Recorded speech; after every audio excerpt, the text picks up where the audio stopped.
ಭಾಗ್ಯನಗರದ ವಿದ್ಯಾವಿಕಾಸ ಶಾಲೆಯಲ್ಲಿ ಪಾನಗಂಟಿ ಫೌಂಡೇಶನ್ ಹಾಗೂ ವಾಸವಿ ಕ್ಲಬ್ ಭಾಗ್ಯನಗರ ಇವರುಗಳ ಸಂಯುಕ್ತ ಆಶ್ರಯದಲ್ಲಿ ಅಂಧ ಮಕ್ಕಳ ಯೋಗ ಮತ್ತು ಮಲ್ಲಗಂಬ ಪ್ರದರ್ಶನ ಕಾರ್ಯಕ್ರಮವನ್ನು ಆಯೋಜಿಸಲಾಗಿತ್ತು.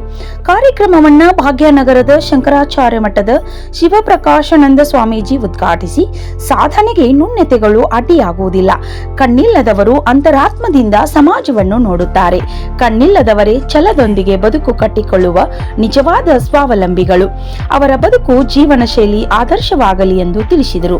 ಇದೇ ವೇಳೆ ಭಾಗ್ಯನಗರದ ವಾಸವಿ ಕ್ಲಬ್ನ ಅಧ್ಯಕ್ಷರಾದ ಶಾರದಾ ಪಾನಗಂಟಿ ಮಾತನಾಡಿ, ನಿಜವಾದ ಸಾಧಕರು ಎಂದರೆ ಕಣ್ಣಿಲ್ಲದವರೇ, ಇವರ ಪ್ರತಿಭೆಯನ್ನ ನೋಡಿದರೆ ಕಣ್ಣಿಲ್ಲದವರೇ ಕಣ್ಣೆತ್ತಿ ನೋಡುವ ಸಾಧನೆ ಮಾಡಿದ್ದಾರೆ. ಯೋಗ ಮತ್ತು ಮಲ್ಲಗಂಬದಲ್ಲಿ ರಾಷ್ಟ್ರೀಯ ಸಾಧನೆ ಮಾಡಿದ ಇವರುಗಳು ಸಮಾಜಕ್ಕೆ ಮಾದರಿ ಎಂದರು. ಹೊಳೆಆಲೂರಿನ ಜ್ಞಾನಸಿಂಧು ವಸತಿ ಶಾಲೆಯ ಅಂಧ ಮಕ್ಕಳು ಯೋಗ ಮತ್ತು ಮಲ್ಲಗಂಬ ಪ್ರದರ್ಶನ ಮಾಡಿ ಎಲ್ಲರ ಮೆಚ್ಚುಗೆಗೆ ಪಾತ್ರರಾದರು. ಅಂಧ ಮಕ್ಕಳನ್ನ ಪೋಷಿಸಿ ಮಾರ್ಗದರ್ಶನ ಮಾಡುತ್ತಿರುವ ತುಳಸಮ್ಮ ಹಾಗೂ ಶಿವಾನಂದ್ ಕೇಲೂರ್ ಅವರನ್ನ ಸನ್ಮಾನಿಸಿ ಗೌರವಿಸಲಾಯಿತು. ಇದೇ ವೇಳೆ ಪಾನಗಂಟಿ ಫೌಂಡೇಶನ್ ವತಿಯಿಂದ ಮಕ್ಕಳಿಗೆ ಮಲಗಲು ಮಂಚವನ್ನು ಕೊಡುಗೆಯಾಗಿ ನೀಡಲಾಯಿತು. ಅಂಧ ಮಕ್ಕಳ ಸಾಧನೆಗೆ ಪ್ರಶಂಸಾ ಪತ್ರವನ್ನ ನೀಡಿ ಗೌರವಿಸಿ ಸಿಹಿ ಹಂಚಿದರು. ಕಾರ್ಯಕ್ರಮದ ನೆನಪಿಗಾಗಿ ಸಸಿ ನೆಟ್ಟು ಪರಿಸರ ಕಾಳಜಿ ಮೆರೆದರು.